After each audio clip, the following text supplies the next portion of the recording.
like I'm walking on sunshine.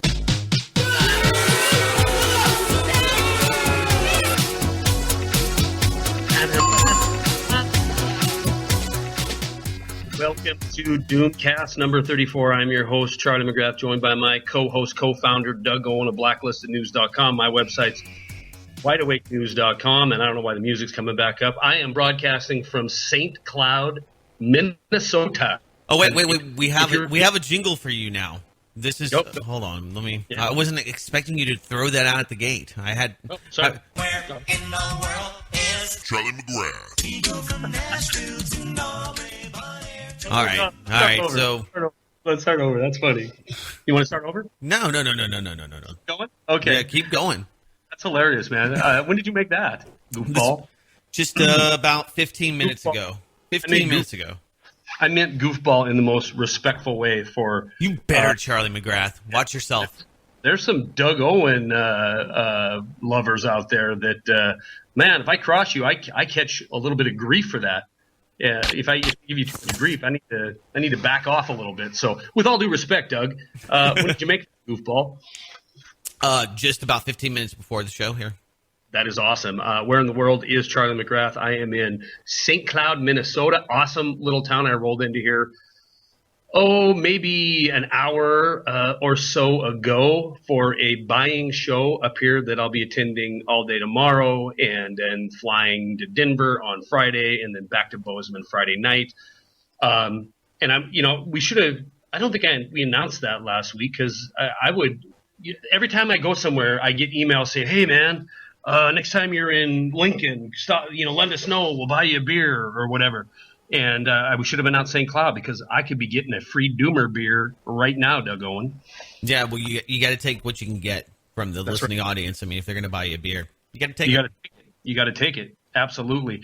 DoomCast number 33, raging, smashing success when I finally decided that it was time 4 days after the fact to upload it onto YouTube. I want to thank Craig for pointing it out over and over and over again that we did not have that up there. I did. I'm going to say we. I thought it was uploaded, and it's like many things where I've hit upload and then go to bed and just assume that God took care of it for me. But in fact, it didn't upload. It crashed, and so I was 3 days thinking it was uploaded.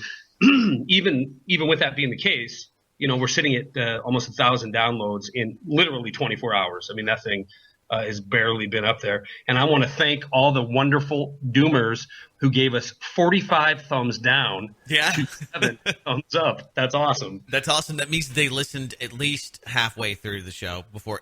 That was right at the end, actually, I think, when you decided to push forward with that initiative. So I like that. I like that a lot. And their DoomCast 33, just like it was, backwards day, we did the thumbs down meant thumbs up meant thumbs down. So 7 people hated us, and 45 loved us and voted accordingly. But it was also, Doug, the longest DoomCast we've ever put out. It was an hour and 40 minutes long. That's a long time. I didn't realize that. 1 hour, 39 minutes, 55 seconds, my friend. Wow. Yeah. So, happy congratulations for getting past the Illuminati 33, and now we're on to 34. Some stuff to cover. I had a really, really bizarre day. I've been in Bizarro World all day long, and I want to tell you about it. Please do. First of all, I got a new gun. I need a freaking jingle for that, because, do you have a new weapon? Tell us about your weapon. Let's get it out of the way, because most of the people that just glance by the show that might be big, gun fans have no idea. Charlie Mcgrath. Well, here's the deal. My son, he's 14. He, in Montana, you can hunt when you're 12. Now, he never expressed any kind of an interest at all. He's always been into, going shooting with dad and shooting handguns and shooting the AR and that kind of thing. But he expressed interest this year in hunting. So I said, yeah, I'll take you hunting. So, we're all signed up for the right classes that he's got to take. But I don't really have a hunting rifle anymore. I used to hunt with a 300 Winchester mag. And I ended up giving it to my brother-in-law at one point because I stopped elk hunting. And then now I have assault weapons. I have handguns. I have knives. I have things. Yeah, and maybe one of them or two hiding out somewhere. So AR-15, I 223 was the largest caliber I had in a rifle. I had 40 and 45 and a 380 and a 22, but nothing that I really would feel comfortable. You can kill a deer with a 223, and I have a 223 bolt rifle, but it's you're really pushing it in taking down 100. That's a lady's rifle. Oh, I don't know about all that. It's a great poacher rifle too because it's not very loud. You go hunting with a 30-06, everybody's going to know that you're there. I mean, it's like a cannon. So yeah, 223. I mean, it is designed for killing people. Really, the round is fantastic for killing people.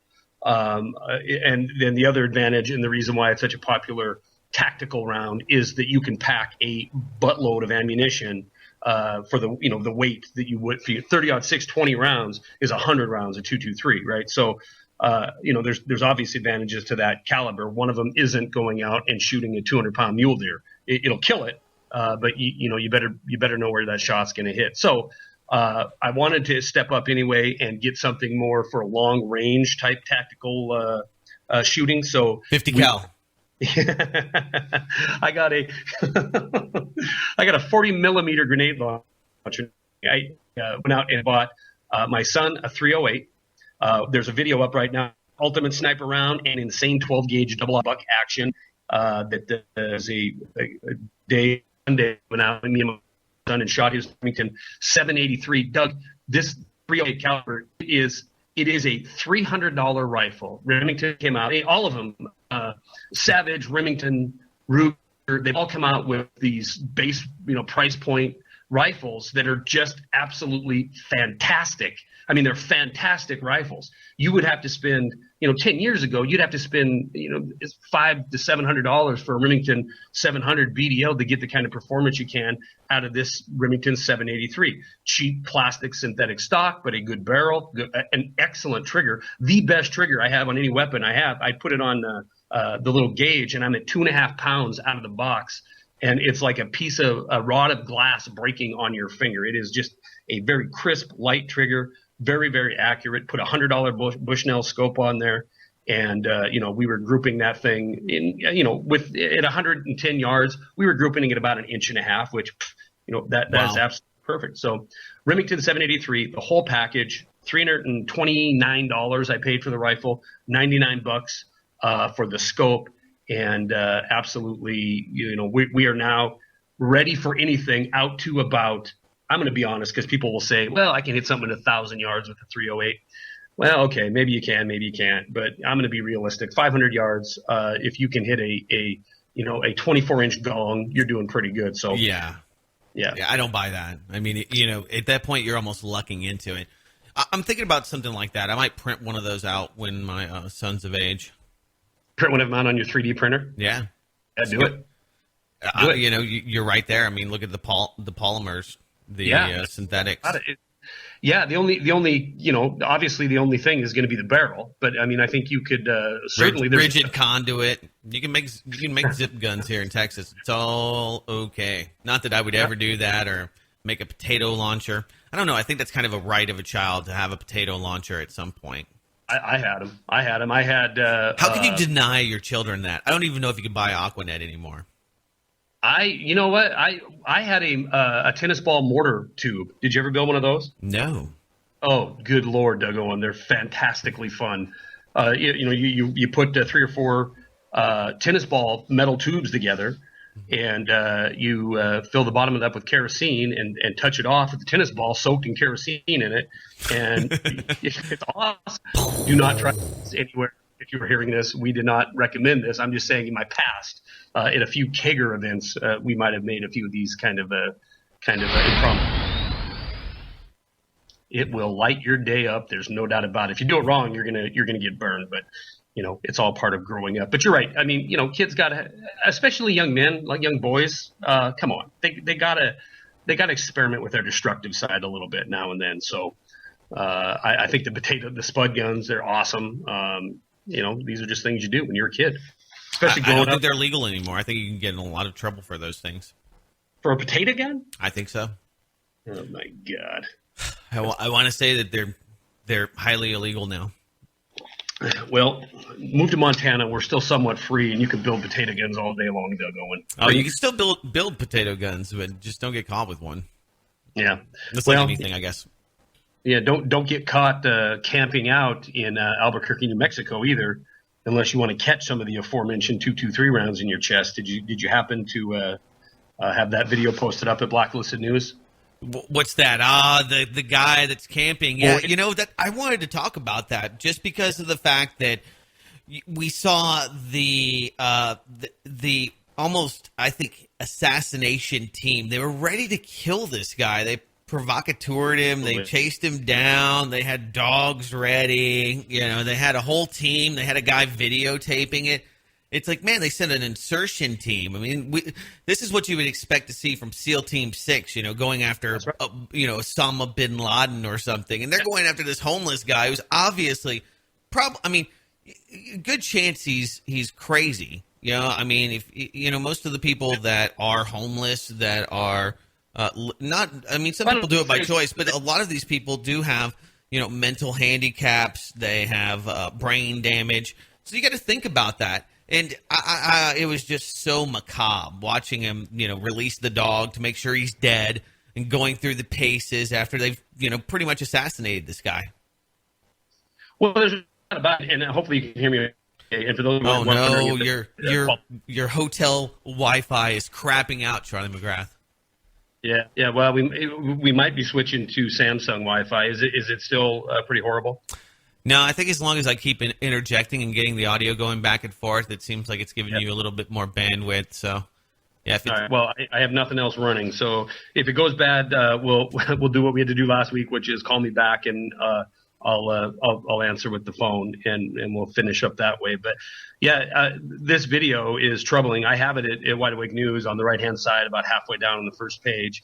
It's raw helmet cam footage of James Boyd being shot dead, and you can see the whole incident from about a minute before they kill him up until he's laying there dead. And regardless, and my kid ended up I'm trying to think.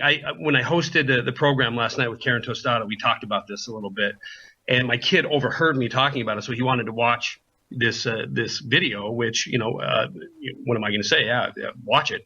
And I sat there and watched it with him, and then we did a little research, just looking at other stories about James Boyd and this police department in Albuquerque to see if there was any other history given. And this guy had a history of violence. He had a history of run-ins with the law, for whatever that's worth. Uh-oh. CIA got Charlie Mcgrath. There's a problem with this call. I bet there is. Yeah, exactly. What you witnessed. Go ahead. No, well, you broke out there for about 30 seconds, and I was talking. But you were saying that he did have a history of violence. He'd had run-ins with the Albuquerque police, and they knew who he was. But, and obviously he looked a little deranged. But I think that what they did ultimately was kill him, murdered him. Yeah, and this is what shocked me is where are the tasers? Where are the beanbag guns? They love to use these things. Yeah. They hit him with a concussion grenade, a flashbang. Flashbang. Yeah, they dropped a flashbang on him. It didn't knock him down. The dog approached him. And as they were claiming he had a weapon in his hand. Now you can watch a video. If he had a knife in his hand, you can't tell really. You can't. Well, you can't. But here's the thing: you have a dog. You have tactical the tactical SWAT team out there surrounding him with ARs, right? And the whole situation. I don't care what his history was, right? It could have been defused without murdering this guy, right? And if you watch this video, you'll see that the outcome did whatever his past was. It didn't justify what happened to him on that, at least in my opinion. But it doesn't matter. I mean, there's never anything that you've done that justifies being assassinated by the police, and that seems, in my opinion, as to what they planned on doing because of what they brought with them. Absolutely. They didn't bring any of the lesser lethal weapons. I mean, the flashbang, but you could hit this guy with a taser. You could hit him with, like I said, a beanbag. There's a lot of other options. If you're so worried about it, why don't you have people back, 100 yards or so that can actually. What I was going to say is you have the weaponry there, right? You just got to surround the guy. I mean, if it means that you stand there for 37 hours until he just absolutely, submits, fine. Take the overtime. Right. You don't. I mean, killing him is, if he pulled a weapon and he was about to kill one of the cops.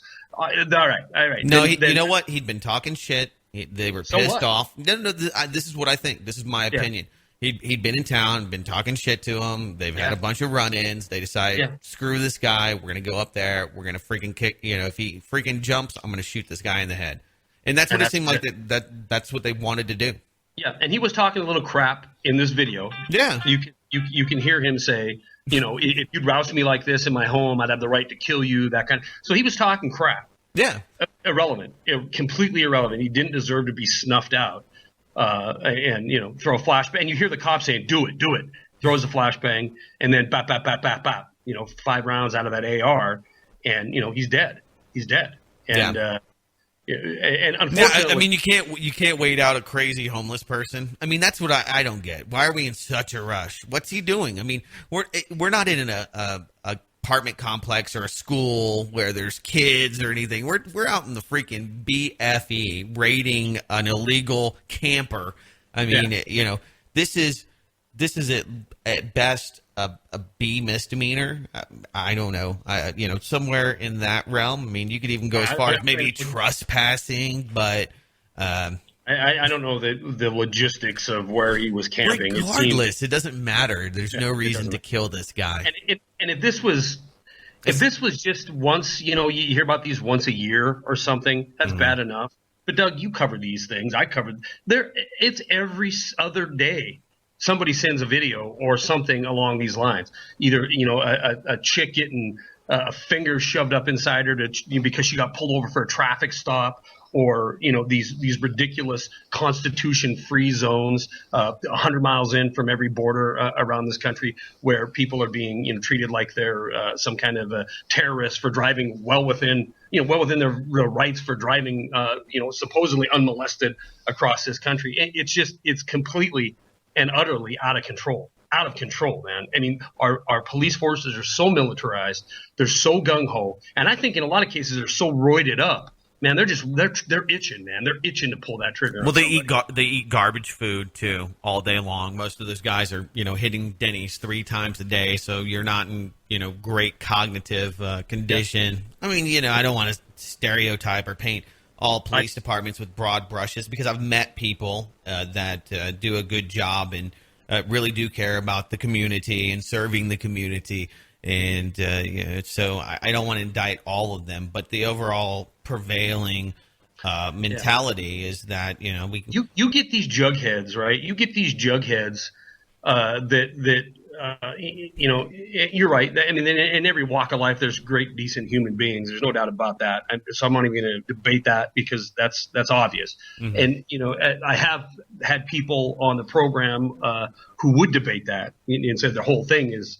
They can't be considered good cops if they're knowingly letting bad cops get away with the kind of crap that they're getting away with. There's a very strong argument to be made there.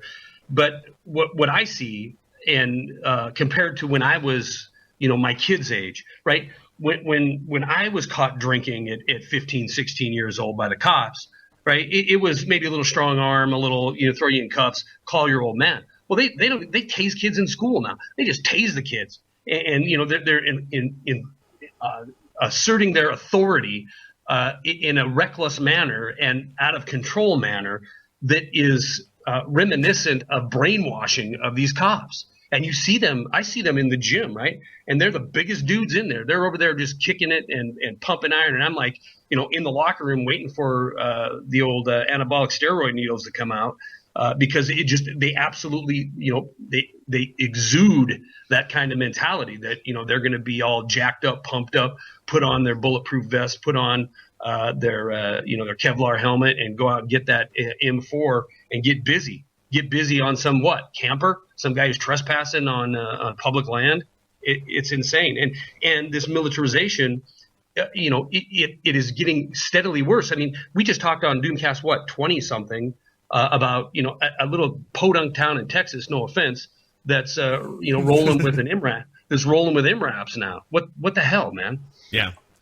Well, and it's the whole drug war justification, and then the de-escalation, bringing all the military equipment, or I guess faux de-escalation in the Middle East that has given our boys in blue that are now wearing black. They used to be in blue, now they're in black, and they have combat MRAPs boots. and combat boots, and They're wearing black BDUs. They're rolling around with Kevlar. They look like private contractors. They look like Blackwater. They're very close. They're wearing camo, which is just kind of silly when you see them in suburbia where I live, and you're like, okay, guy, you actually don't blend in. You actually look like you just found yourself lost off of the paintball course. You just wandered out into the street, and here you are with your Oakleys. You look great.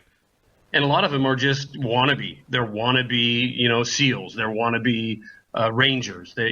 Jock sniffers. Yeah. What? Jock sniffers. Yeah. What? I don't know what that is, but okay. People that want to hang out and they sniff other people's asses.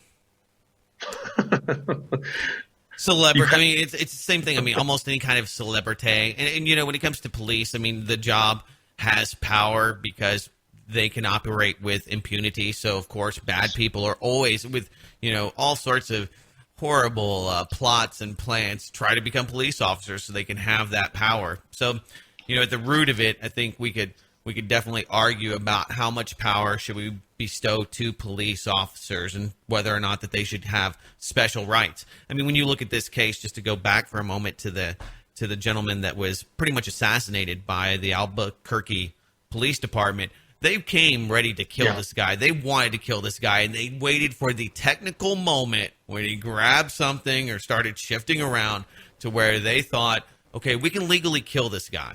Okay, we can kill him, and we'll get away with it. It's going to not be murder. It's technically legal, at least, in the court, that usually sides with police officers. So, and it's pretty wild that video even made its way to the internet. I mean, so many things that we don't get to see, and I mean, I don't know. Maybe they're just proud of it. I don't know. I don't know how. I don't know how. I haven't read into how it was leaked out or whatever. But it was obviously edited. They put a blurb or a blur spot over the actual impacting of the bullet. So I guess we don't. So we're not traumatized by the murder of this individual. And I'm reading some of the comments on this. I read the official story. He allegedly had a knife in his hand, or two knives, and they were worried about the unarmed canine unit officer. I mean, he can only throw them so many yards. It's not an excuse. It's just not an excuse. It's a non sequitur. Okay. Well, he had a knife. And you hear this stuff all the time. Okay, the little old lady, she was 80 years old. She had two knives. She's in a wheelchair. We had to shoot her in the head 5 times. And you're like, really? Yeah. You just couldn't shut the door? You just couldn't walk away from him? I mean, right. How far is this guy going to go? Exactly right. I mean, Doug, how often do I talk on DoomCast about guns that I own? Every episode, got a new gun, got a new knife, got a new tomahawk. Cruise missile. Got a new machete. So, if I wind up dead with a bunch of bullet holes in me in my domicile, you know the story, right? You know the story. Crazy white boy Al-Qaeda, a bunch of guns. He's an extremist. He's been looking at 9/11 Truth websites. Yeah, come on. I'm built for the... I could totally just use you as the archetype for the kind of people that we need to be aware of. Gun advocate, Ron Paul supporter, libertarian, all those things. I mean, no matter true or not. Pretty much true. Brother, I think I lost you. Oh, yeah, you might have cut out there for a minute. Hey, I caught you in the middle of the night on RT. I wanted to throw this out there for those... For those that haven't had a chance to listen to this, 2,737 people, 65 likes on your video here. That's pretty impressive. Charlie Mcgrath dropping some Doomcast on the English-speaking Russian TV fans. Here we go. Flipping the bill. Yeah, indeed. If Germany starts to falter, economically speaking, then the rest of Europe is going to have a very, very tough time indeed. Charlie, just for a moment here, the U.S. president has some rather worrying words. In the past 24 hours, Barack Obama is saying, quote, the sanctions would not only have a significant impact on the Russian economy, but could also be disruptive to the global economy. Why should the world fall victim to Washington's grievances? Yeah, it's pretty gloomy. In fact, I do a weekly podcast called DoomCast. It's usually on the lighter side of what's going on in the world. But all right. So last week, Doomcast 33, you promised to somehow drop Doomcast into the RT television show here, and I want to give you the applause and accolades that you deserve, Charlie Mcgrath. Good job, and it was really smooth, and it wasn't too offensive. So this is the proper way, kids, to plug the show when you want to help spread the word. It's the best way that you can donate to the podcast, and we do have some supporters that took you up on your initiative to join Club 33. So we'll give them recognition here momentarily, but. Yeah, I thought you did a good job, and they woke you up in the middle of the night. RT, it was horrible. I kind of had it planned out to slip it in along those lines. Wait till they brought up something, and then do the little plug there. But as often happens with RT, and in fact happened with the Truth Seeker show, and I'll tell you about that story in a minute. I shouldn't say often. I'm going to say that there's been maybe a half a dozen times where, okay, we're going to call you at 11 p.m. East Coast and be ready to go. And I'll sit there and I'll sit till 11:30, and then I'll sit till 11:45, and usually a half hour 45 I give up, thinking, well, something came up, and that happens. News stories come up or whatever. Right. There was a mix in the wire. Well, this was supposed to be at 11 o'clock East. And nothing happens. I even sent you a message, I think, didn't I? Saying it, I got ghosted. Yeah, you did. I turned off the recorder. I was going to leave the audio going so we'd have the clip here. Luckily enough, it's captured by you on YouTube, or they gave it to you. Well, and at 1 o'clock in the morning, my Skype starts going off, and the only reason I answered it, because typically if that happened, I'm just going to I'm going to shut it off and go to bed. I don't want to talk. I don't want to roll out of bed and jump and turn on my camera and do all that. When I'm just waking up. But the only reason I did it is because of the promise made to the Doomcast audience that I would get on there and try to slip that in. If you haven't seen that video, the Eagle likes it. Freedom mission. That's the mission accomplished, Eagle. Mm-hmm.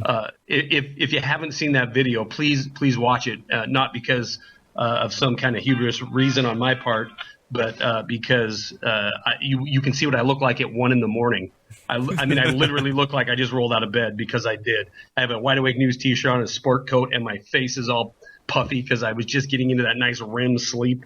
And then that British-speaking or British-sounding Russian news presenter, he got me all flustered up there and got me out. But like I said, mission accomplished. You should have talked about, the reason that they have those pictures of Angela Merkel's butt. They put it on the internet. It was actually the Russians that are trying to use her and leverage her, and that's part of their plot to push her over the edge and use her as a wedge in the EU.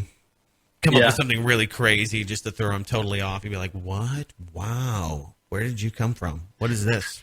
What is this you speak of? Where are you bringing that from? Yeah. Hey, you know what I think we should do? So what happened? Wait, before we go there, I want to talk about what happened with the Truth Seeker. That's my show now. That's my favorite show. They actually started a big row this week because they have RT presented the Truth Seeker, and they talked about that they have come to the conclusion that there was a Syrian false flag gassing, the chemical weapons. The Russians are now saying that the United States staged this, and it's, not too far from the same modus operandi. So, I wouldn't doubt it. It seemed so convenient. When you look at, cui bono, it's always the U.S. and Israel. So, anyway, what happened with the Truth Seeker? Well, I'll tell you the story, but is the audio hanging out because it's getting choppy on my end? Yes. You want to jump? Let's get me on the Samsung. Why don't you hang up on me and call me back? I'll answer with us on Skype, but through my intelligent phone. All right. So we'll hang up and we'll. I got a clip we'll play real quick while you're doing that. Here you go. Here's Joe Biden talking about the New World Order, kids. The affirmative task we have now is to actually create a new world order.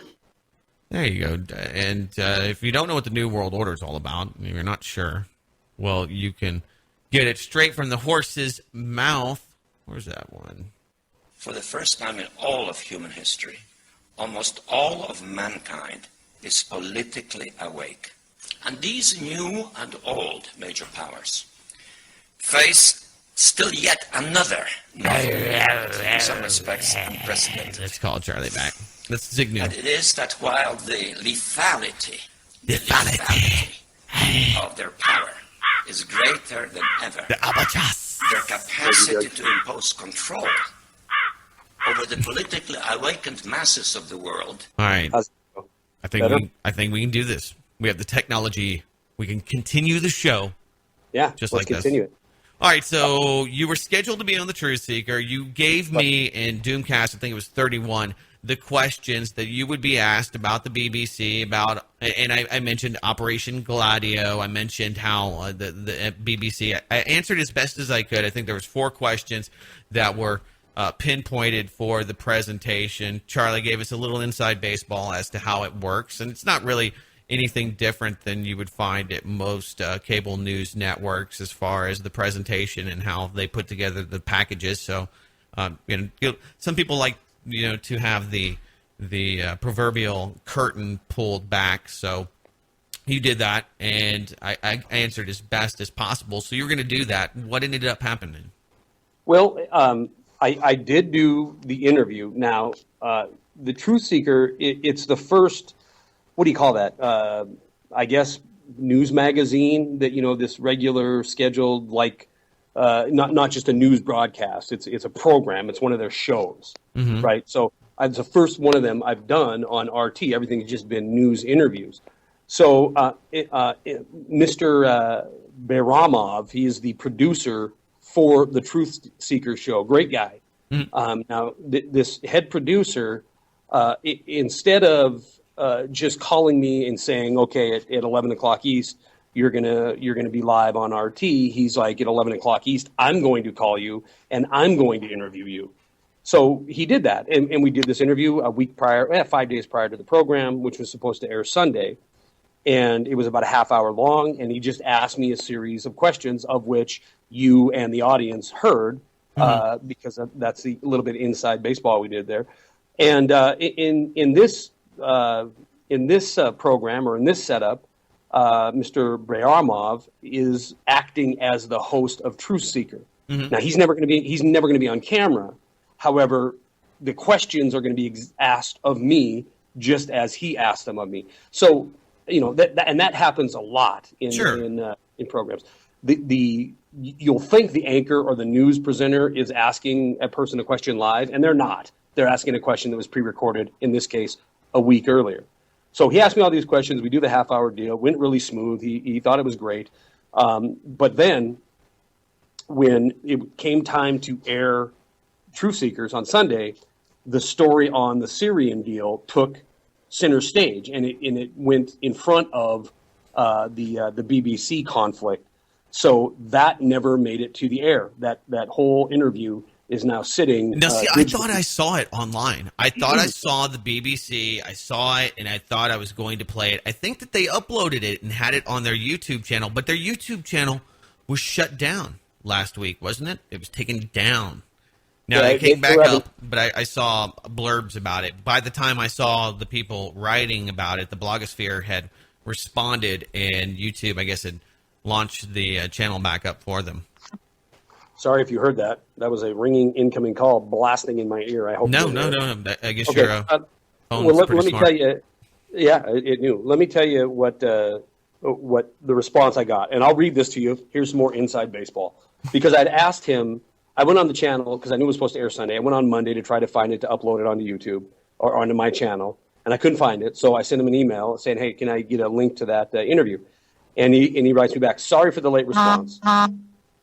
Sorry for. Did he have the honking sound effect too to basically make light of it? He's like, "Hey, Charlie." There you go. Ta-da. Dun, dun, dun, dun. No, sorry for the late response. I was traveling for a few days and didn't have instant internet connection. Just wanted to tell you that unfortunately your interview did not go into the latest Truth Seeker episode. The show's timing didn't let us include everything we initially wanted, and we had to cut it down. But that doesn't mean that it won't be used at all. We mentioned the mainstream media hypocrisy in almost every program, and we'll hopefully use some of those pre-recorded pieces in the nearest future. We definitely like keeping in touch and hope you don't feel frustrated because of this. Best, and then the dude's name. And I don't feel frustrated at all. I mean, come on, man. We understand that, right? I mean, we sometimes go over an hour or 40 minutes, and you can't do that in a TV show.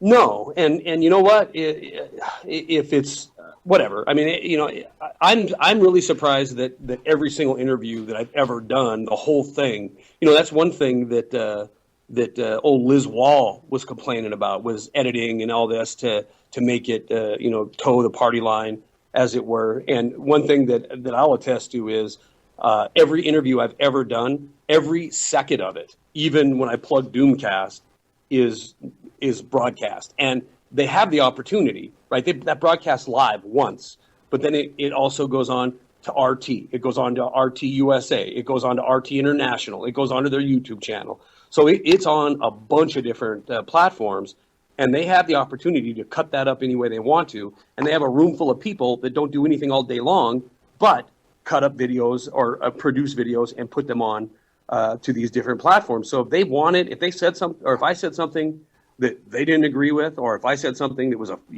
plugging DoomCast, they have absolutely every opportunity to get rid of that, and they just don't. They put it up there as it's given to them.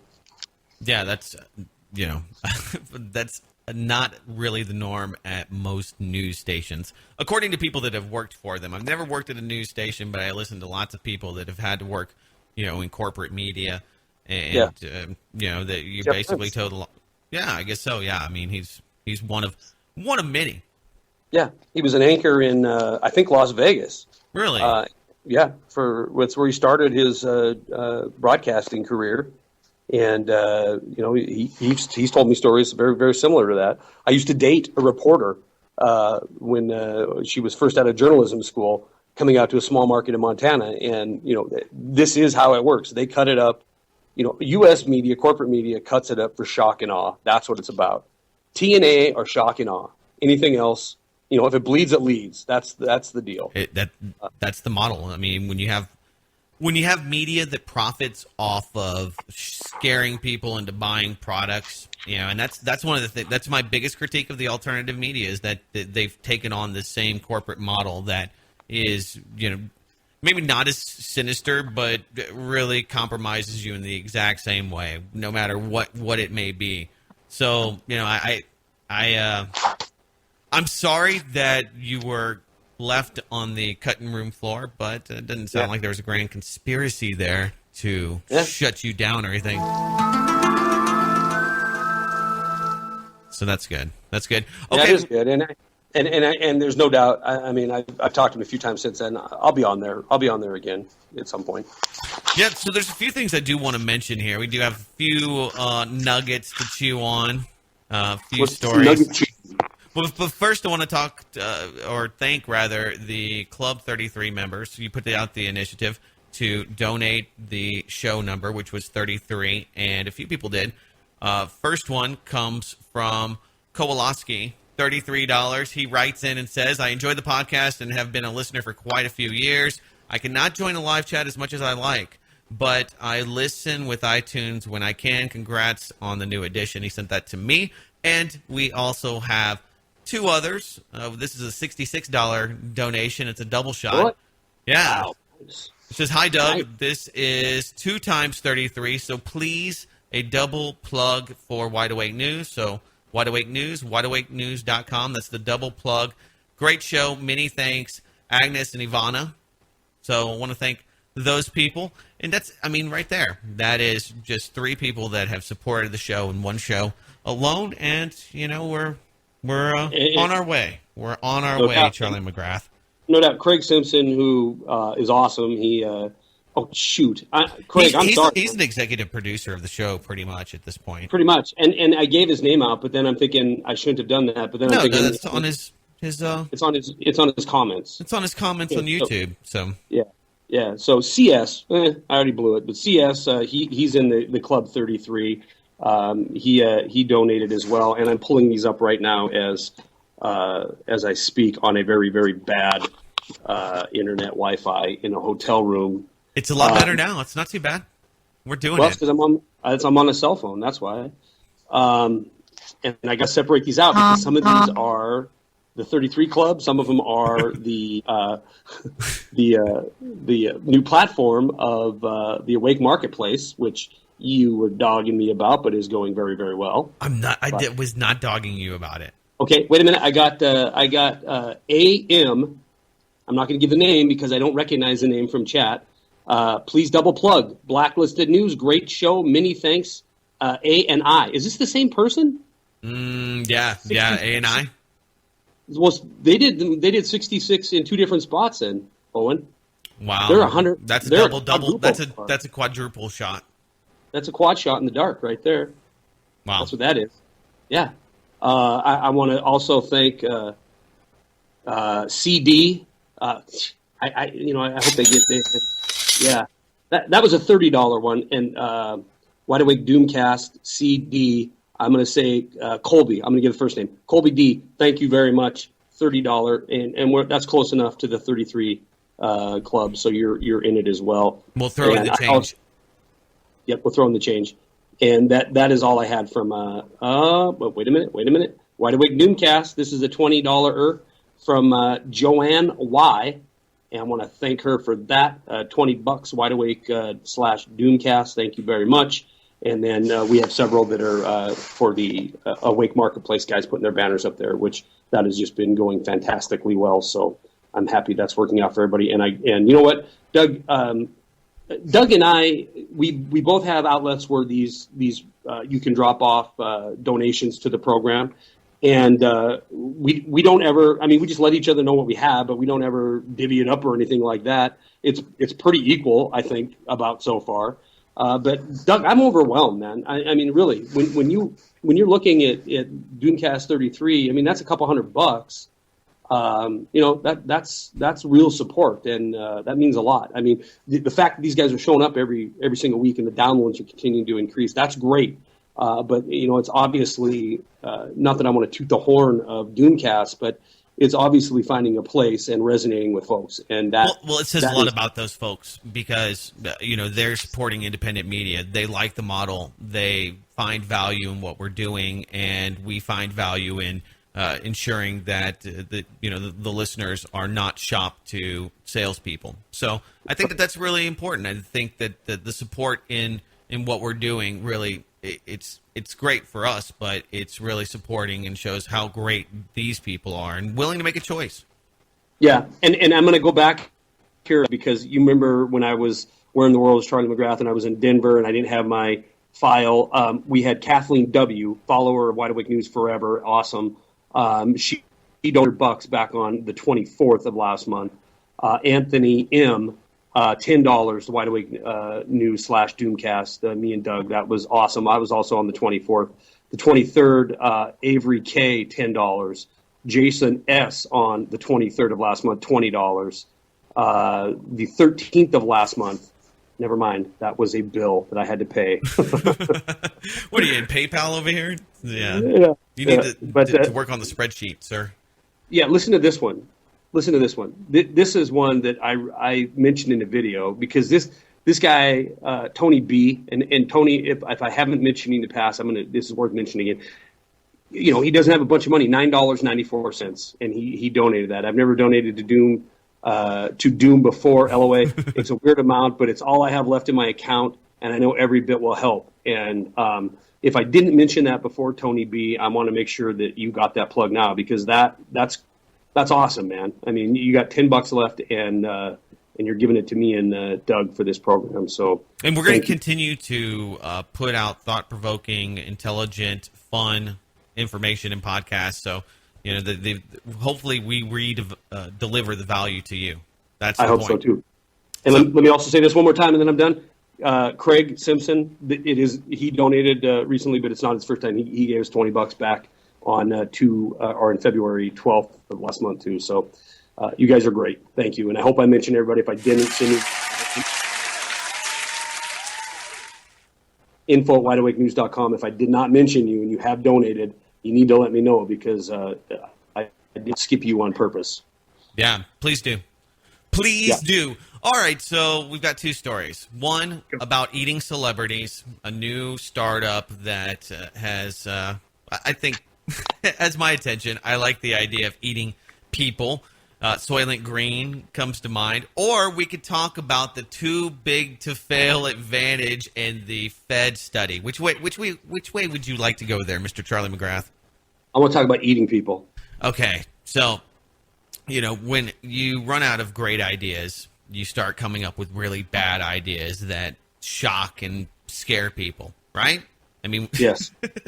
Well, or you go back to something and try to rehash it, redo it. Anyway, Adam Salazar reports on this, and I saw it on Red Ice Creations a few weeks ago. Hundreds of people are petitioning celebrities to donate tissue samples to BiteLabs.org, a company that says it will produce, quote, artisanal salami from celebrity tissue samples for human consumption. Need I go on? Oh, good God. Oh, good Lord. Are you kidding? No, go on. I haven't read this. Okay, so, quote, how do you connect the celebrities or connect with celebrities, question mark, end quote. A video promo for Byte Labs Ask TV over the internet, concerts. Those are good ways to connect with your star. Byte Labs wants you to get much closer to them. We take celebrity cells, grow them into muscles, making robust, flavorful, healthy, eco-friendly, artisanal salami. We bring you celebrity meat. Oh, good Lord. Chew on that for a moment, Charlie McGrath. What do you think about this idea, and do you think it's going to take off? I mean, obviously, we're both repulsed by this, and it brings up a really, really sad... No, you know what? I hope some entrepreneur, you're right, he's out there going to sell Mel Gibson's salami. Eat the passion, bitches. Yeah, eat. that is... What a world, man! What a world we live in. So it's they're culturing they're going to take celebrity cells and they're going to, by some process here, grow them into muscles, robust, flavorful, healthy, eco-friendly salamis. Ugh. So if you want to eat Britney Spears or Kanye West or somebody, you can put their salami in your mouth. You can have that. You can eat some Kanye salami. They're looking for samples with the myosatellite cells. I don't know what that is. They said these type of cells that help repair and regrow damaged muscle will be taken from the person during a biopsy. Those cells are multiplied in a lab using a medium which acts as an artificial blood to grow muscle. Yeah, they've got those synthetic artificial meats. You can buy those now, or maybe I don't know if they're on the market actually, but they're in testing. They're going to be the environmental solution. If it's not the UN trying to get you to eat cockroaches, they're going to be giving you worse than the pink slime that they may be feeding your children at school. They're going to give you the synthetic biology, and it's going to be one of those kind of deals where only the rich can afford real meat for the. And let's be honest, okay? This is the way I look at it. Most of the freaking meat people are eating in Hot Pockets and other mediums are probably not really that much meat anyway. I mean, if you're going to McDonald's, it might taste delicious and it's a good price maybe for you. And if you like it, be my guest. I used to eat Taco Bell. But I can tell you one thing, that ain't meat. That's a lot of stuff, and it resembles meat. And if you go to Taco Bell now, it doesn't resemble meat nearly as much as it did. I think the only reason that I still even think about eating at places like that is because I have, great memories of the products and the foods of yesteryear when I was a child. So it's reminiscent, or I have that nostalgia with Taco Bell because I used to love it. I mean, tacos for 59 cents, not anymore. There's no economic advantage to eating that crap, and it's not meat. Yeah, I won't go there. Would you eat Kanye West over Taco Bell? Oh, I'd probably go with Kanye. I'd go with the Kanye burger over a Taco Bell pink slime. I mean, I have to think that there's a little more thought in making my Kanye salami than there is right the There's some crap. intelligence. I mean, this is high tech. This is Right. what they call quote unquote luxury protein. So, and I mean, people eat caviar. That's pretty freaking gross. Yeah. Well, I'd eat caviar well before I'd eat Kanye salami or Taco Bell. I mean, I'll eat sturgeon eggs all day long over celebrity meat. Oh, we are. Yeah. All right. Is there, Doug? Is there a Chick-fil-A or is there a chain restaurant that you'll think about going and eating because you feel comfortable with where they source their proteins or where they source their food that they're selling to you? I do eat Chick-fil-A, and it's not that I really think that they're sourcing it, although they are trying to go towards antibiotic-free chickens or free range. Yeah.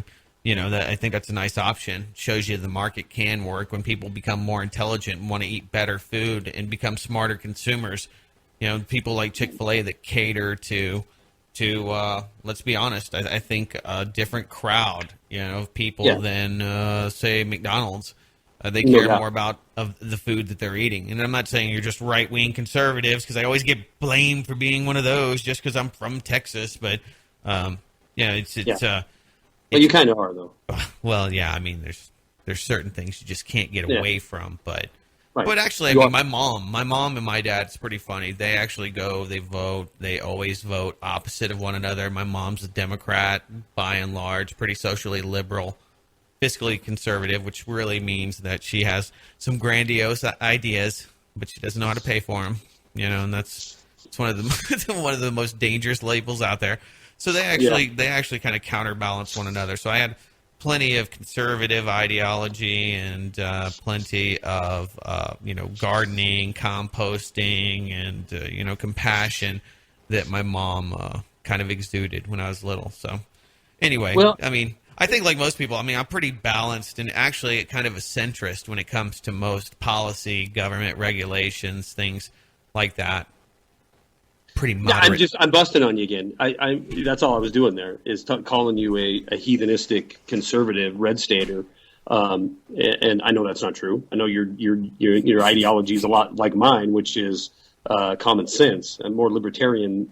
I would call you a libertarian. If somebody asked me what's Doug going, and I had to put a moniker on you, I would say you're more libertarian than anything else. Would that be a fair statement? I think so. I mean, other than a few central issues that I think that government does do better, and things that we don't want in the hand of people that do it for the bottom dollar, getting you the best deal possible, wink, wink, then yeah, I mean, I'm all for letting the markets decide and dictate, what happens, because it's the most efficient way to move forward. You see government propping up bad, failed ideas, bad ideas.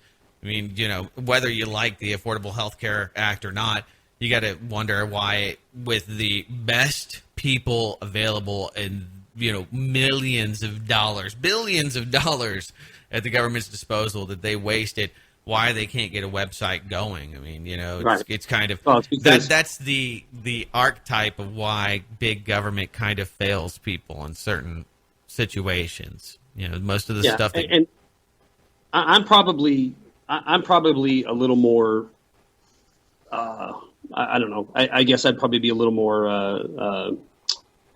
Liberal if we had to color one of us red and one of us blue, which we aren't either one. But I certainly think there is a place for government. I don't think there's a place for government that institutes the welfare programs for corporate special interests and tries to make us believe that it is some form of free market capitalism, because it's not whatsoever. And your example right there of the dysfunction in government, it isn't because they're not smart people in government. It's because they don't represent us. They're representing special interest, and it behooves special interest to have a complete cluster F going on in Washington, D.C., because a cluster F equals big fat paydays for these corporate special interests. And it doesn't matter what segment of the economy you're talking about, finance, military, security. The more goofed up and screwed up and convoluted it is, the more profit these companies can make. And it's a proven fact that destabilization across the line is the goal, because it makes money. It makes tons and tons of money.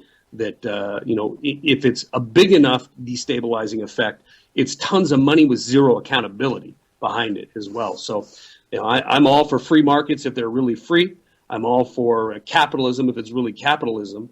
But what we have now is neither free nor capitalistic. It is a fascist dictatorial system that is masquerading as something completely different than what it is. I couldn't agree more. The Federal Reserve has now figured it out, Charlie Mcgrath. You're going to like this. It's kind of ironic, kind of awkward, kind of silly. Most people, including yourself and most of the doomers out there, will kind of, face palm and shake their heads. But they've put together a blue ribbon panel at the Federal Reserve, and they tried to figure out what happened. So Reuters reports, I'll read this verbatim, a landmark study by Federal Reserve economists found that large U.S. banks enjoy a, quote, too big to fail, end quote, advantage in financial markets, confirming the suspicions of many Wall Street critics more than 5 years after the financial crisis. I think that would constitute you and I being Wall Street critics. The series of research papers published this Tuesday by the U.S. Central Bank's influential New York branch suggests the biggest and most complex banks benefited even after the financial crisis from lower funding and operating costs compared with smaller firms. The research used through 2009. Here's the crux of it. The biggest banks also, Fed economists found, can take bigger risks than smaller peers. Guess what?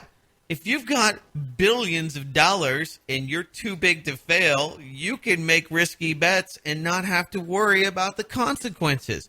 Now, I think that this is one of those moments where here's your sign. Bill Engel, the comedian, says this often. He's one of the redneck comedy guys or whatever. I forget the name of them, but they were the blue collar rednecks. Yeah, blue collar comedy tour. Yeah, something like that. Yeah. But that was one of the bits, is that, here's your sign.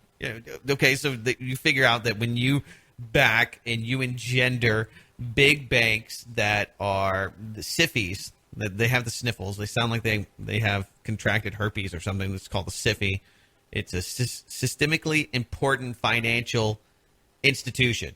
Okay, it's too big to fail. If it fails, the world blows up, the economy implodes, the Red Dawn scenario happens. The Chinese parachute in to take back the land. I mean, it's a bad deal. So anyway, I mean, this thing is just, I think it's frustrating because, you have been yelling, specifically you and many others, about the finances of this country and what's been happening and how we've had this huge transference of wealth and power, most importantly, power into the hands of private central banks and those that own and run said banks. Yeah. We call them technocrats, right? And that is an absolute fact. Their power has multiplied, right? And it's ironic that they even use the word risk, because they don't have any. That risk is what you have, Doug. Risk is what you have when you buy a new home and you hope that the value holds. That's risk, right? You're dumping your life's labor into it, hoping that you're not looking to get rich on the thing. You're hoping that it holds its value. I'm filled with hopium. Yeah, you're optimistic. So you have risk, right? Yes. You have risk when you put into your 401k or when you put into your retirement. You get to deal with risk. The doomers out there get to deal with risk. I get to deal with risk. But HSBC, Wells Fargo, Goldman Sachs, fill in the blank of the too big, they don't understand. They don't have to deal with risk because they don't have any. What risk is there when you completely obliterate the people who trusted in you, nations that trusted in you, buying your debt, buying your complex derivatives and your exotic investment vehicles? What kind of risk do you have when you could sell that crap, implode nations, individuals, countries, the global economy? Yet you just turn around and the Federal Reserve opens up the bank vault and you get everything you possibly could ever want. And by the way, if you just want to turn around and hand it back to the Fed, you can make more money there than you have to pay an interest on the debt on the money in the first place. So there's no possible way for you to lose. So there is No risk. That word in conjunction with these two bigs, it should be illegal to even mention that in any kind of prospectus. There is no risk for these institutions. All the risk is, and all the failure is given to us. Mm-hmm. Another interesting point. I saw that posted on your site today, and actually grabbed it off of Blacklist News so I could post it on Wide Awake News too.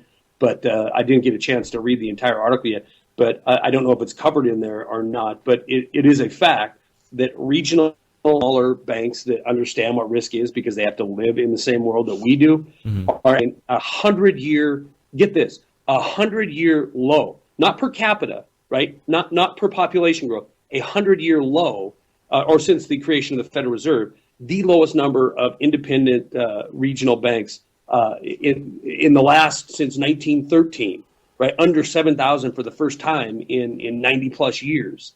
So yeah, they're destroying real banking, right?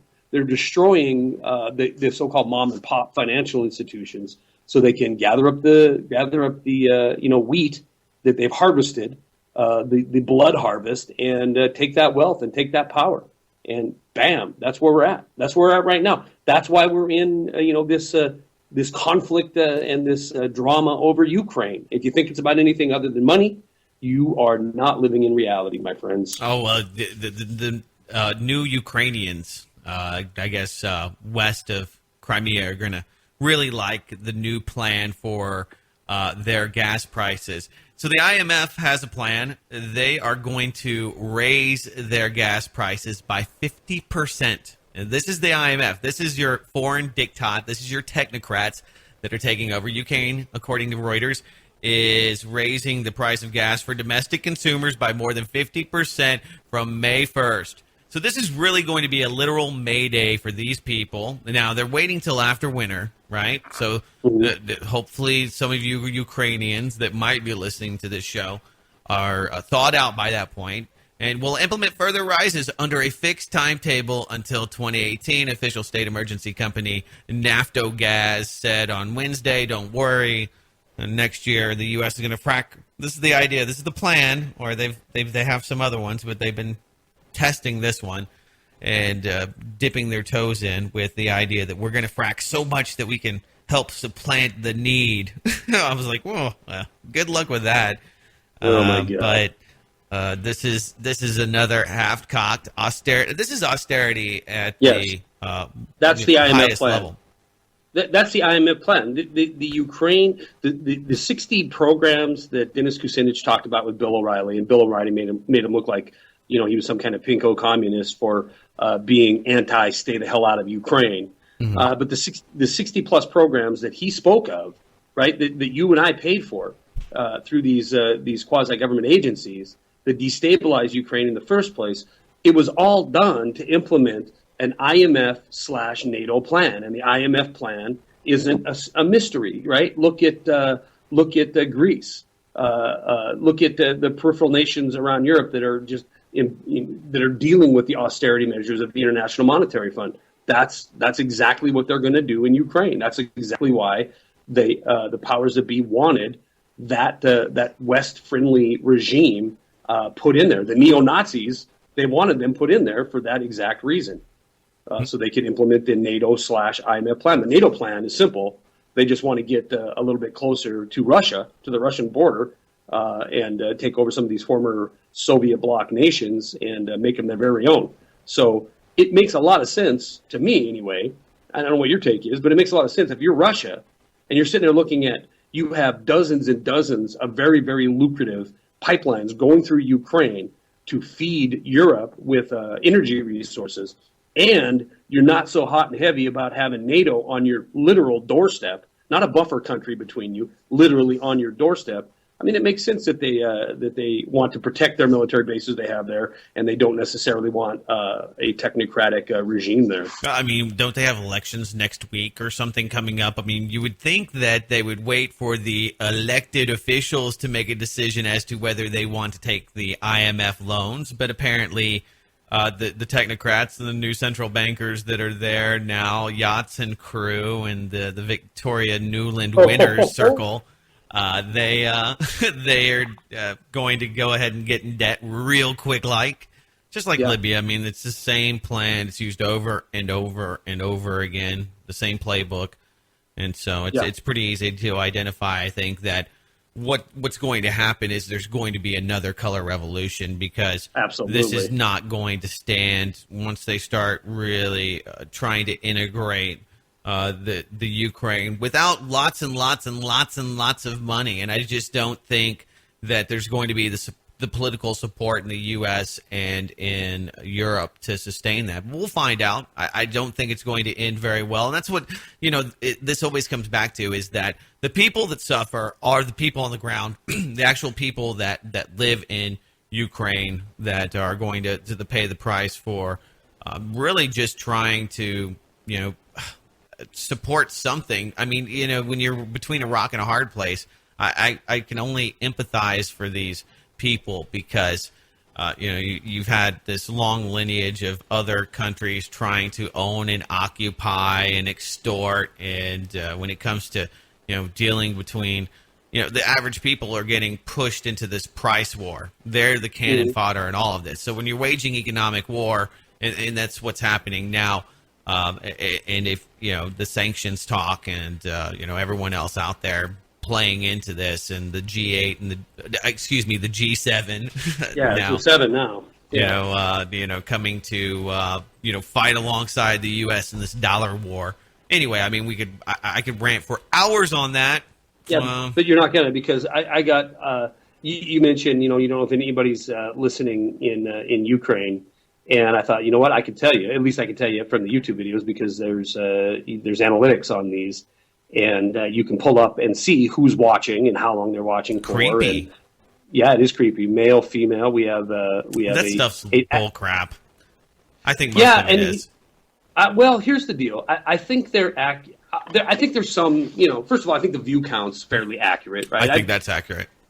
Yeah, and I couldn't do it for 33 because I posted it really late, so there's not been enough time for analytics to be built around it yet. But I went back to 32, and that's about 2,000 views on that, or 2,000 downloads on that from YouTube. And I can look at every country and see how many people, how many downloads from each country. So DoomCast 32, do you want to take a guess how many people from Ukraine tuned in? 3. Well, you tripled it. We had one. We had one listener from Ukraine. He was a hacker, and he was just trying to break into your account, maybe. Well, we had 2 from Poland. We had Romania had 1. Ukraine had 1. I'm trying to see if Lithuania had 1. And there's a lot of oneies out there, so I don't know. The U.S. was 1,761. Canada is about 200. Where it falls down, these analytics, and I think it behooves Google for this to fall down, is the average view duration, because... or in our case, average listen duration. What, 15 minutes? I would imagine somewhere in that. Yeah, and I got to believe that when we're putting out an hour Doomcast, that the average duration has got to be longer than 15. Maybe I'm wrong. Maybe most of them are listening. And maybe just on YouTube. I mean, we're on a lot of other platforms, on Stitcher, on Roku. So these things all do get uploaded to the RSS. Alongside my feed, so people that have listened to Blacklisted Radio for years get the Doomcast on that feed as well. So integrating that, and the fact that a lot of people are listening on iTunes, like Craig Simpson, he actually mentioned, he said, look, Spreaker's great, but we want the interactive community. The YouTubers have to have it. So I think from a social aspect, there's still a lot to it, because of course, yours truly, yours truly, not me. You have a pretty good following and have been on YouTube for quite some time. So YouTube listeners or watchers, video passersby might not listen nearly as long. Or I think that a lot of times I get this too. I do this with podcasts. Not only do I do a podcast, I listen to tons of them. I'll listen for 15 to 20 minutes. Then I'll download it on my device. maybe the MP3. And so I listen to it in a lot of different parted ways. I might listen to something, 2 or 3 times, get halfway through it, put it on pause, go onto, to my phone, download it again, depending on where I'm at. I do the same thing, Doug. In fact, I upload these to YouTube, but you know what? I download them from Spreaker and put it on my phone, and that way I can listen to it at the gym or wherever. I can listen to it when I'm in the airplane. For that, and by that aspect, I'm on the computer so much that it's sometimes nice not to have the laptop on and just have it on my phone and listen when I want to. So I agree with that, and I've got to get that done. I've got Bonnie tasked right now with 3 websites that are Wide Awake News top priority, but a couple other ones for my day job that she's working on. But I got to get her refocused on getting those kind of links. At some point, I think we're gonna, really need to do a DoomCast site. I think that the interaction that we need, and to be able to have, and I'm thinking this too, just thinking outside of the box. But if every episode, like on blacklistedradio.com, has a blog post, it has both the video and the Spreaker, and people can leave comments there on the website. That's going to give, I think, a lot. It's going to centralize things and make it a lot easier to navigate. And I think that's where we really need to go. I mean, it's functional and everybody's getting it, but I think if we had it in one central place, one easy pluggable place, and we already have a pretty great domain, which is doomcast.com, we can, get there. Yeah. But we're working on it. I mean, the hardest part is just making the connection and getting Charlie, as he's traveling the world, here to the show and getting it on air. So I think that by and large, that is a success. Here's the good news. Me too. I agree with that. But here's the good news. My traveling for this season is, I believe, wrapping up. I'll be going to China again, but probably not until September. If the world doesn't come to a crashing end before then. But my shows, too much travel is what that is called. But so hopefully, we're back to rolling on Wednesdays, and here we are at Wednesday, and we're doing the program. But it's Doug and I had to touch base a couple times to look at the rest of the week, and even though this is happening on my cell phone from St. Cloud. At 9 o'clock Central Time, it's still the best opportunity we've had. It would be the best opportunity this week for both of us. So, but you know what? We've never missed one, Doug. We've never missed one. And the one that came close, Carla jumped on with me, and we got it done. So I'm happy that we're 34 weeks into this, and not one Doomcast has ever fallen victim to being missed. No, and as long as people continue to support it, we're going to continue to do it. I mean, that's plug. That's all there is to it. Doomcast Show on Twitter is the handle. Very easy to find. You can also find the website, doomcast.com. Charlie Mcgrath, of course, puts the videos there, and we have the chat room when we do the show live. Tonight, we're not actually doing it live because by the time we got to it and we figured out that we could do it, there's really no point in it. So, hope all of you out there. And I will have, Doug. We will get those other. Platform links up there. We'll do it pretty rapidly because things are finishing up on the other projects that we were working on. So, are we finishing up? I think so. I mean, we're well over an hour here. Unless you're just ready to go. I mean, I got some other stuff. I mean, we could talk about Kim Jong-un. He's getting everybody to... I told the 12-year-old to save my life today. Yeah, that's better. I told the old kid to save my life today. It was the damnedest thing. I've been, asthma-wise, pretty good, right? I've been not having any major issue. Matter of fact, as far as and for those new to the show, Charlie has had quite the struggle. He's had some life and death experiences. A lot of doom since we started doing the Doomcast, and it's pretty much a miracle he's alive and even with us. Well, there's in the last 6 months, there's been 2 ambulance rides to the emergency room. And obviously that was the most dire of. Your son saved your life. He saved me on the first one. He called in. The second one, I hit 911 on my cell phone, and they just fortunately found me. Found me there, sucking wind, got me to the hospital. Did they track your phone? Is that how they were able to find you, or did you actually say, "Hey"? No, as soon as I called, they asked me, what's the emergency, and I got asthma. That's all I could get out. And they said, Charlie Mcgrath, blah, blah, blah, this is your address. I'm like, yep. I didn't say anything. I was like, I grunted, and help's on the way. And then kind of. But in both instances, well, the second instance, no doubt. And for the guys who've heard this for the 20th time, I apologize. I'll be brief. The second incident was my own getting to that condition. It was very dangerous, obviously, but it didn't have to be that critical.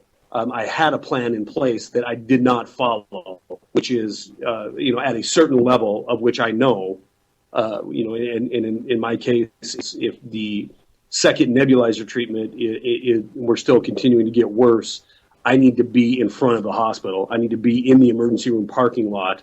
So if it doesn't kick in and the medication doesn't work, I can walk in and say, I'm having a very bad asthma attack. I can still speak and then get it handled there, because, that way isn't as life-threatening as waiting until you can't breathe, you can't talk, and you're hitting 911 on your cell phone during a snowstorm, right? So that was my, it getting to that condition was my own fault, because I didn't follow my own plan.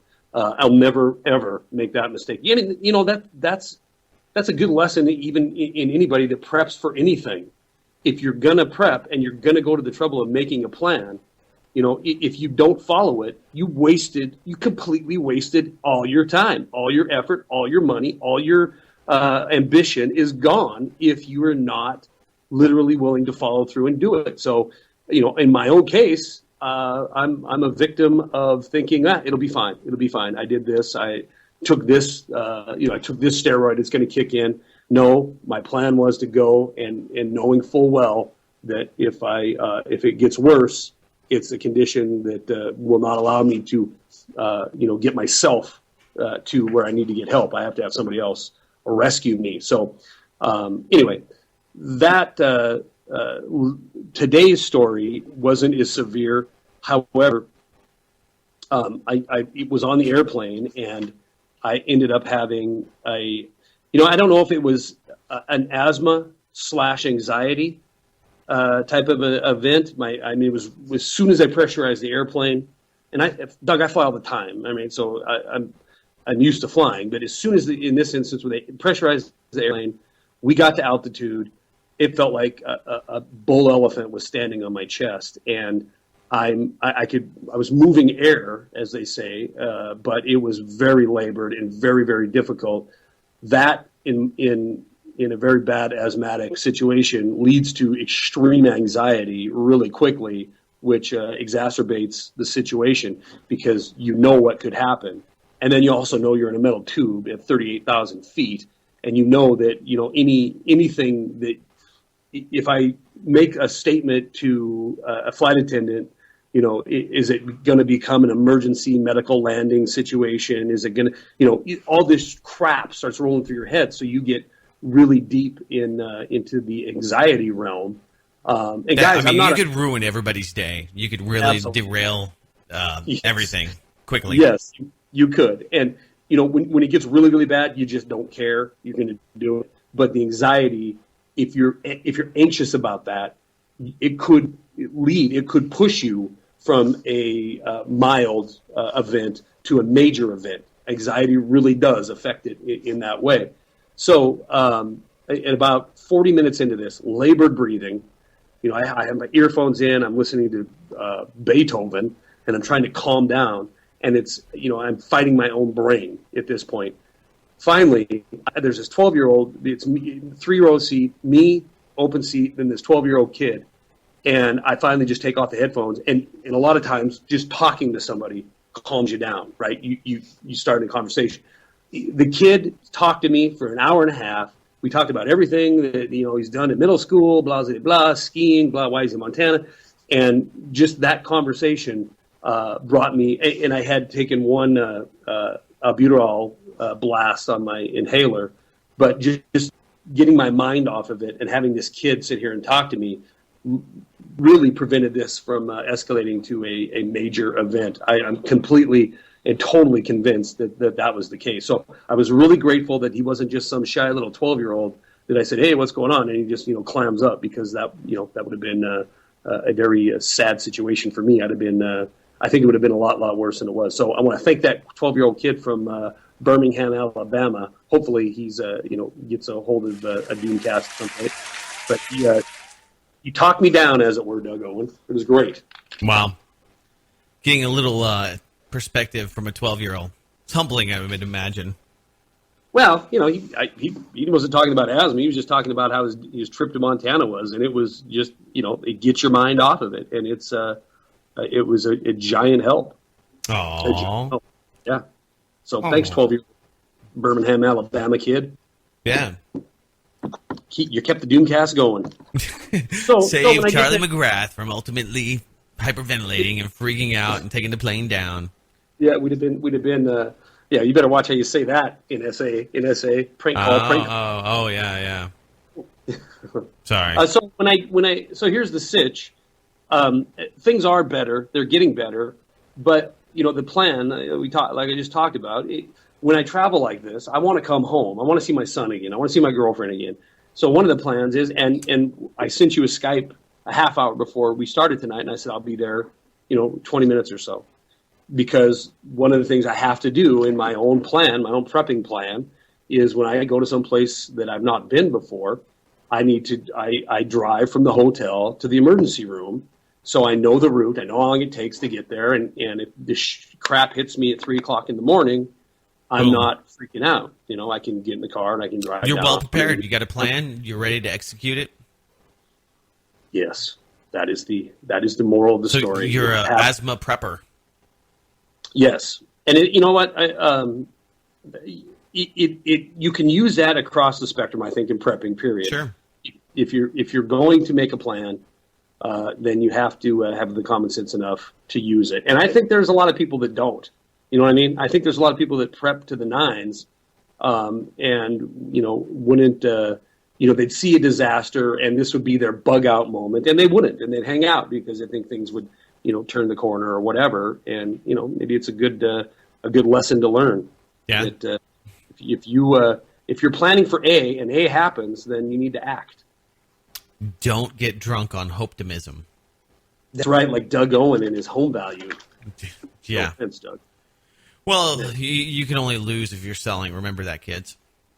That's the only, isn't it? Yeah. You only lose if you sell. You only lose when you sell, kids. Now, that doesn't mean you haven't lost a lot, but you're not going to feel it.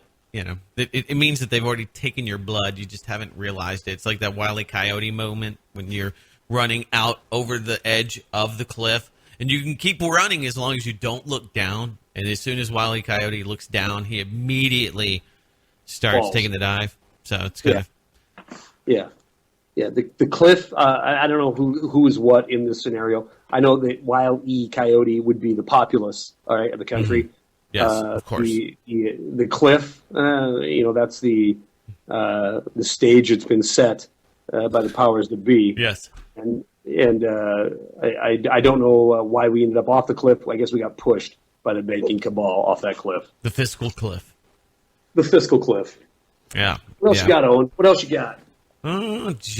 Nothing really. I've got a bunch of stuff, but it's late and it's late. I don't know. IRS slamming Bitcoin with retroactive tax rules. I wanted to bring it up because the question is gold next? And this really started, I think, I saw it mostly with Olympic medals and baseballs and other things that have this collector value. You catch, the World Series home run, winning ball. There was a guy a few years back that caught one that determined the game, and he was, chased down with death threats. People get really upset about it and get excited about it. Well, anyway, the government wants to pre-tax you and says, okay, well, this baseball or your Olympic medal might be worth $100,000. Well, you have this value in this object. You haven't made any transaction. Okay, you haven't had any capital gains, but they want to consider it a capital gain that you have this object. So now they're saying that Bitcoin, they've made a determination. The IRS came out with a pretty pretty big precedent-setting determination that Yes. Bitcoin is not currency, that Yeah, it's it property. is property, and they can tax you as such. And so it's not really Bitcoin. This is actually going to play out for all of the cryptocurrencies, and we know that the central banks and big Wall Street banks like J.P. Morgan and others are looking to cryptocurrencies. It's the way into the cashless society control grid. People are, I think they like it because it's stateless and then there's no, authority attached to it. And one of the things that gives the dollar value is that you have to pay your taxes in it. Same thing with kings and tally sticks and all of those things back in the day that, you could figure out how much you owed the state because the state would kill you or put you in jail like they do now. That gives their extortion money a little bit of value, at least your actionable value. You have to use it. So it's a very interesting trend. It's an interesting determination. No, the question is, go ahead. It's a destruction by the Internal Revenue Service. It's a destruction of competition. They don't want a cryptocurrency. They don't want it, and it doesn't exist anymore, Doug. It's over. It's done. It's no longer, as the Georgetown law professor Alan J. Levitin explains, it means Bitcoin can no longer function as a digital currency. To tax Bitcoin as property, he says, destroys its fungibility. One Bitcoin can no longer be exchanged for another. Fungibility is a fun word that nobody knows. Yeah, well, it just means that it's what it is much more investment that you get to pay a capital gains on, I guess, is one way to look at it. It's no longer, at least in the eyes of the Internal Revenue Service and our government, no longer can you consider it a currency. So, this is a huge kick in the groin for digital currencies, for alternate currencies. And there's no other way to look at it other than an outright attack on the power of the Federal Reserve to issue, these debt notes. Well, fungibility is really important. The adjective definition is of goods contracted for without an individual specimen being specified, able to replace or be replaced by another identical item, mutually interchangeable is the one that you have to kind of look at. Fungibility is the property of a good or a commodity whose individual units, Bitcoin, are capable of mutual substitution. For example, 1 ounce of gold is equivalent to so many dollars, and they're mutually interchangeable. You can take that piece of gold somewhere else, whether it's the European Union or anywhere, really, that gold is accepted, where people do want to buy it, and you're going to get a spot price, you probably won't get mil. You might get spot, probably not spot, but you're going to get something that's pretty comparable within a certain range. Same thing with Bitcoin. Right. You're going to take your Bitcoin to an exchange, and if it's worth $634, maybe you get $632. Maybe you get $645. No. That's where I'm going to disagree with you because Bitcoin was more than that.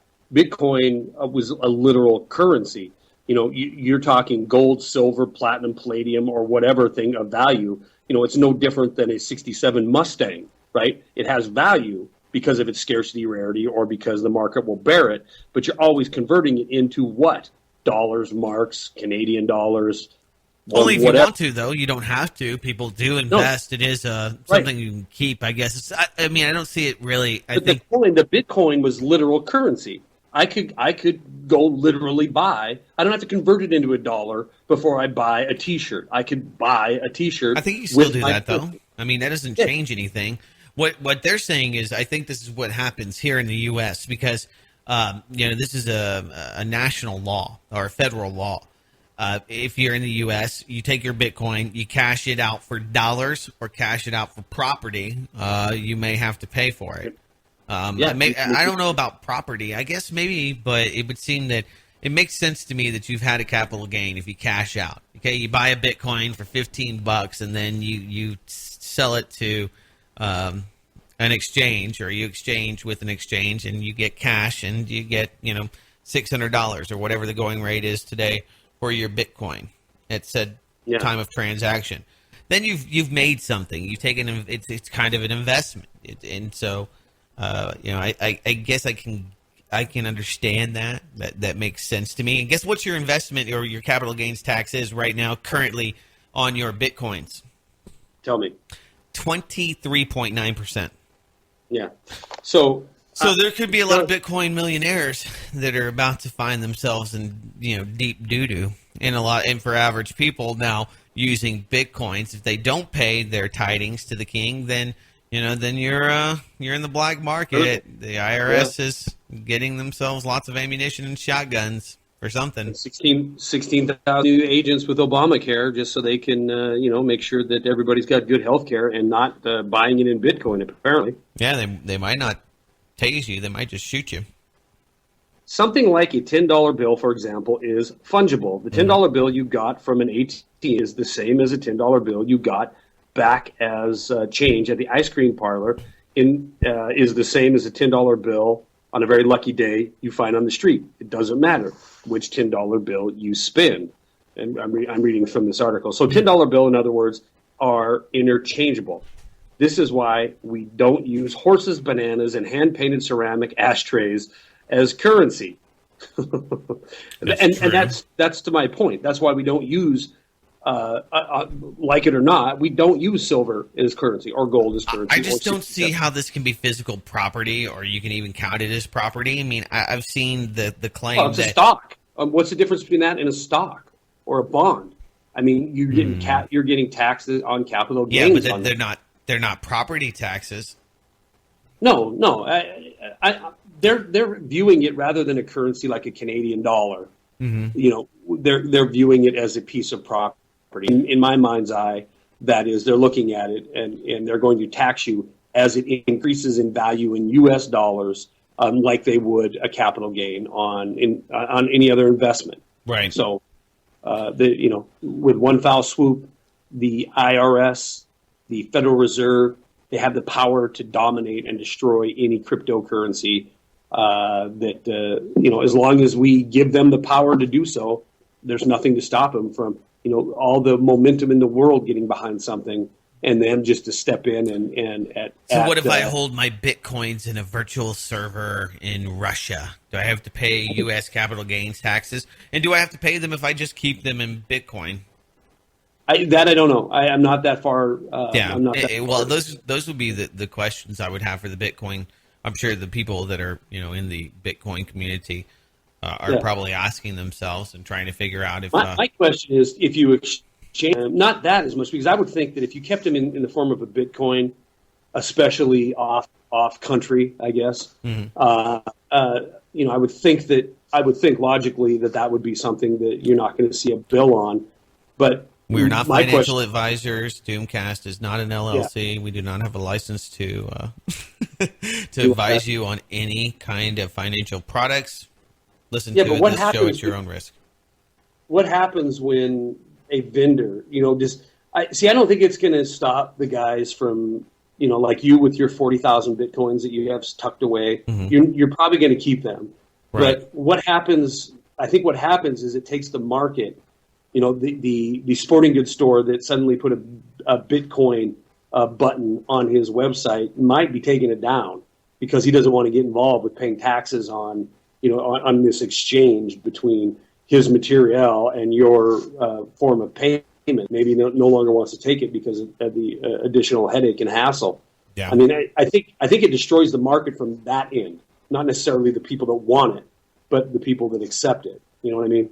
Well, like with Amazon, you used to be able to buy stuff without you had to collect your own state and other taxes or pay those with your own goodwill. It's kind of like restaurant workers, they get tips. Right. you basically have to claim it. Yeah, I bought some tennis shoes, and here in Texas, we don't have a state income tax, but we do have sales tax. We have it's like a 9% sales tax on everything.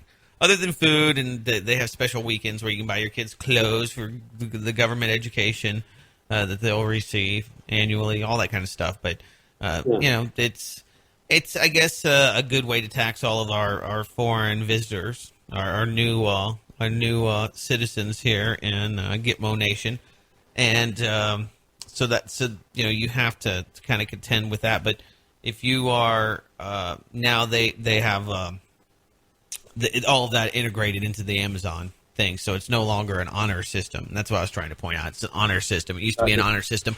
And even if you're not into Bitcoin, you don't have Bitcoins, this could have broader implications. Okay, let's say you have an ounce of silver, and that goes from when I bought silver. I think the last time I bought it was at $10, $9. And maybe by the end of 2014, I could sell those for $50 a piece. At that point, because I've these things, these tangible pieces of property that I have, because they've gone up in value, does that mean that I owe the government taxes? Kind of like the same scenario where I have some kind of sporting paraphernalia or the trophy, whatever it may be, some kind of little thing that gets more valuable, whether it's a baseball or a jersey. Should I have to pay taxes on that? Souvenir, that's what I was looking for, a little souvenir. Well, if you're asking me, I would say no, but then again, I'm not the IRS that wants to destroy any form of legitimate constitutional currency. There's a paragraph in here that this Levitin put out in the story. Yeah, sorry. This breaks it down. He's talking about the medium of change, the fungibility of it, and how it just lost it. So in one paragraph, it breaks this down. The price at which a particular Bitcoin was acquired, and this is traceable, determines the capital gains on that particular Bitcoin when spent. If I spent Bitcoin A, which I bought at $10, but now it's worth $400, I've got a very different tax than if I spent Bitcoin B, which I bought at $390. This means Bitcoins are no longer fungible, and that makes them unworkable as a currency. That breaks it down right there. That's not true. I mean, your dollar goes up and down against the yen and against a lot of other currencies and currency baskets and other items like gold or silver. I mean, if you measure dollars, they fluctuate on a daily basis. The dollar does fluctuate on a daily basis, but we're trading in those. I mean, we're trading in those Federal because we're doing it all domestically, so it doesn't matter. Wait a minute. If you're holding on to a bag full of pesos and the peso strengthens and the dollar weakens, you don't pay capital gains on that. You don't. Yeah, it's the currency, and it doesn't affect how many pesos you're spending for a tortilla that day either. No, it doesn't. But if you had a Bitcoin and you changed that value of that Bitcoin for good or service, suddenly they will be able to trace the value of the increase in the capital value of that Bitcoin in U.S. dollars. So if you bought it at $10 and then you bought a stack of tortillas for $40 and your change is whatever, several $100s, they're going to tax you because you bought it for 10 and you sold it when it was worth 400. I guess my point is that I still think it's fungible as long as you continue to trade in Bitcoin. The only time that you seem to be gaining anything or losing anything is when you trade it in for U.S. dollars. Because if I take 5 Bitcoins for said widget, you take 10 Bitcoin for your service, if it goes up relative to dollars, that might, if I want to trade them for dollars, and that is my sole goal, is to use them as dollars, and I peg it to the dollar, then yeah, maybe I lose it. But if we're just working with Bitcoin, then nothing changes. I agree that is probably going to be the case, but that's why I said earlier, I think what it does is it takes the incentive from Joe Snuffy Sporting Good to accept the Bitcoin, because he doesn't want to deal with the tax ramifications that are going to come from dealing in Bitcoin. And why on earth, they're not doing that with Canadian dollars, right? Because it's a central bank controlled currency. They're not doing it with pesos because it's a central bank controlled currency. They're doing it with this, air quote, organic new form of currency. It is, completely obvious to me that it is a direct attack, a frontal assault on people taking the power into their own hands. Well, yeah, I think that you have to look at it. And I'm not even a big fan of Bitcoin. I'm not even a big fan of it. I don't trust it because it's you can't put it under the bed. It's all digital. But Yeah. The idea that the IRS is attacking it, that makes me believe it's a little more credible than I used to. Well, I mean, here's the thing. With the dollar in the U.S., you have to be able to discharge all debts with said dollar. Now, we can get into the meta around dollars and dollar creation, how they're lent into existence. I don't want to go through that, but the idea is that you can take, if I owe you money, okay, you can't demand gold. Okay, you can't demand anything else, but you can demand U.S. dollars. The government says that you have to take dollars. If you're going to take anything, it has to be dollars. You might be able to take rubles or pesos. People get pretty upset about it if you do, and you become kind of anti-American. But the fact that you have to use dollars because they are they have authority via the state makes it different. That's why we are forced to use it as a currency. Not that it's any different than Bitcoin. And if it wasn't so heavily regulated, there might be wild fluctuations in dollar value, and there are compared to other baskets. When you see gold going up, that really is relative to the dollar going down.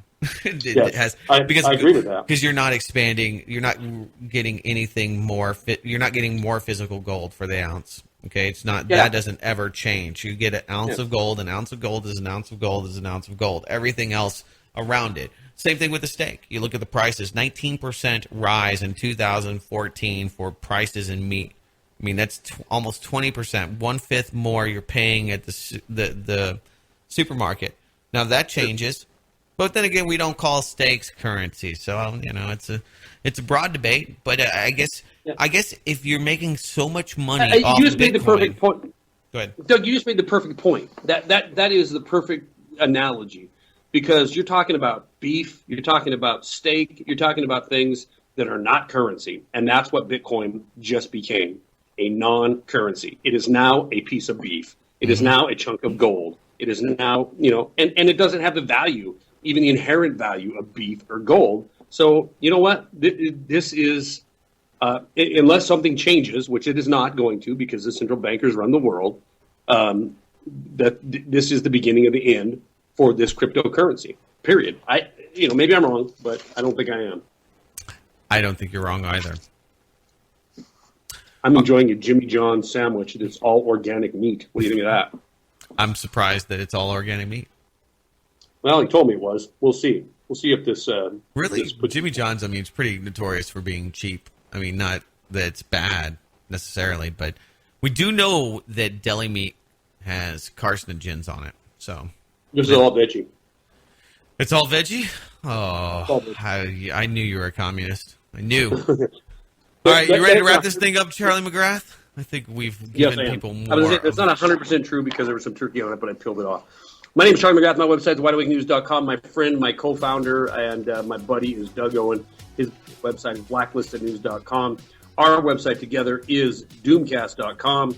You can follow us on The DoomCast Show on Twitter. And thank you, everybody who we mentioned tonight, for your continued support of the program. And thank you, everybody, for downloading thousands of times a week on YouTube, as well as the other platforms that we're on. We'll be back next week, Wednesday, probably, with DoomCast number 35. Wow. Yeah, 35. Thank you so much, everybody. Really do appreciate the support. It's great to know that people out there appreciate the show, and we appreciate you. Until next time, take care. Yep. I won't wait a week to upload this. Yeah. Bye, Doug. Bye.